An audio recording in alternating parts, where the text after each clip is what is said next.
Well, despite Matt putting a big damper on it with that weather forecast, Halloween does make for a fun holiday, but you also have to be on your guard.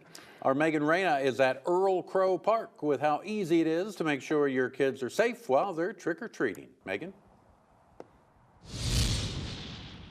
At 7:30, the sun goes down and it's dark. Now imagine if we turned our lights off and a driver drove by.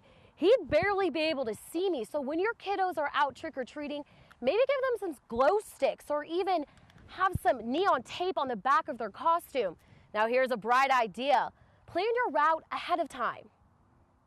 Pick a neighborhood that you're familiar with. Tiffany Taylor with Lubbock Police suggests downloading the Next Door app. They have a treat map that allows different neighbors to mark whether or not they'll be handing out candy. She also says to check LPD's website for the sex offender map. This will help avoid those homes. It's not uncommon throughout the year that our officers will do random compliance checks for registered sex offenders, and that is something that they'll do on Halloween as well. Captain Joseph Gillum with Lubbock Sheriff's Office says there are certain rules offenders on parole or probation must follow. Parole, for example, they've got to be indoors by 5 p.m. on the 31st, and they can't leave the home before 5 a.m. on the 1st. Probation's a little different.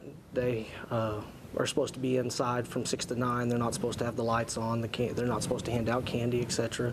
And if they're going to be outside of the home for whatever reason, whatever class, school, work, etc., they're supposed to notify their probation officer that they won't be at home during those times. Gillum suggests going to a Halloween event to avoid that problem altogether. It's all of our kids in one spot, usually trunk or treats in a parking lot of a church.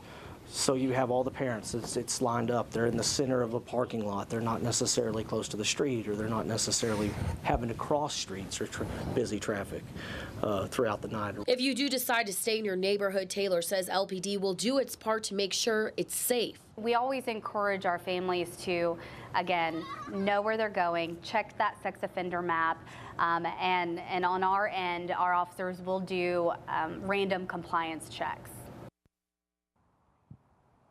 And drivers, make sure you be careful, watch out for those kids, especially when you're going in and out of your driveway. And of course, slow down and don't be on your phone. With photojournalist Cody Dubois, Megan Reyna, Fox 34 News at 9.